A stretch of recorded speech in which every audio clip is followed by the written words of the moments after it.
if you haven't, I hope that it inspires you today. I watched the greatest minds of my generation choose comfort over truth. Woo.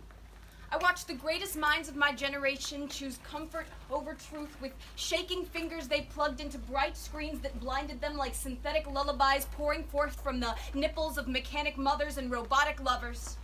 They walked this earth, leaving unsteady dents on the roofs and the vents of systems they thought might be lies in disguise, only to be shattered after by laughter and called back home to the TV screens and the magazines, projecting false scenes of sadness and joy and everything in between. Call me extreme. What I am is unseen. What I am is unheard. Every sound, every word I emit from my lips or express with my boricua hips gets met with the fist of cease and desist. But sir, I insist, when I open my mouth, I leave ripples in your water. I am my planet's daughter. When I open up your eyes, I make waves inside your drink. That's what happens when you think. Your perception gets distorted, your preconceptions start to sink. You will start to feel a pain with origins you can't yet name. It will influence every advertisement, industry, and corporate gain. You will want to pull away, but this world needs you to stay right here, because the future remains unclear. And let me tell you, y'all, I'm too young to watch my species disappear. This is gonna be hard to hear, but I need you to listen close, because today you are needed the most. I know they made you feel like you were a joke.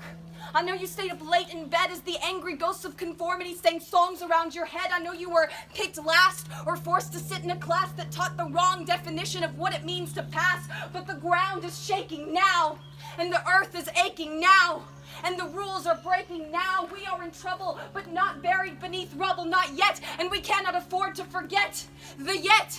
In the year 2017, we have inaugurated a president who refuses to believe that the footprints we leave are hindering our ability to live, drink, and breathe. Our saviors will not come dressed in bow ties and suits, spewing lies on corporate news, profiting off of the people they've confused and the planet they've abused. Our saviors will look like you, and you. When you gather the courage to admit what is true, that we did not abolish slavery in 1865. That as we stand here idly allowing fossil fuels to rise, we are chaining shackles to the ankles of the sisters, brothers, sons, and daughters, husbands, and wives who watch every day as their lives are washed away by rising tides. That we are slave masters today, wielding greedy fingers over entire communities who are struggling to save their children and food systems from record heat waves, from fields in India so flooded with water that nothing will grow. Today there is a child in China who does not know what it is like to go outside without a face mask over his nose. Today there is an indigenous man watching as a pipeline leaks oil all over his ancestors' land. Today the very glaciers that provide entire communities with water are vanishing as a result of the large-scale slaughterhouse of industrial greed that is profiting off of our need for cheap gas. Today, there is a billionaire with oil dripping from his lips and a dollar bill etched into his wrist and a building plan for the underground bunker he will be rich enough to build in the year 2056 when climate change is something that is too late to fix. Do you think, if he could see the things that I have seen, do you think he would care more?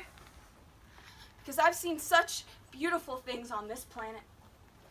I have seen vast stretches of desert, white sand dunes towering and rippling like ribbons dancing to the rhythm of the wind. I've seen someone apologize, and I've seen someone forgive. I have seen waterfalls sputter passionately between river rocks as soft as my first lover, the way she held me with my glowing head on her glowing lap as she poured me a cup of rosemary tea. I have seen such beautiful things on this planet. I have seen children play tag on the south side of Chicago, laughing as if our history had never left any scars, as if time could just stop right there on the monkey bars. Y'all, what are we letting go of? What are we giving away? I have seen a sunset explode pink and maroon, bright over an ocean just to welcome the moon. There are no sunsets without people, just a lonely planet spinning around a hot ball of gas. We cannot afford to ask if climate change is real. Climate change is here in the year 2017, and you cannot yet see the mess as you watch behind your first world fence with your iPhone turned up loud enough to pretend you'll be dead by the time the climate shreds the thread that ties everything you know about life on Earth together in a pretty little bow with a school and a road and a government run by ExxonMobil, y'all. It is time to resist. The best way to ensure an apocalypse is to pretend that it does not exist, is to close your eyes and cover your ears with your fists, y'all. You cannot accept this as our future. You cannot accept the extinction of humanity as the inevitable result of our greed and our vanity as a species. This is not easy for me to think about every single fucking day.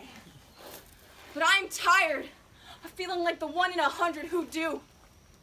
I have seen the greatest minds of my generation choose comfort over truth, and our time is running out. Our time is running out. Our time is running out, y'all. But it is not too late to choose truth. Who's got a fucking crew? Yeah!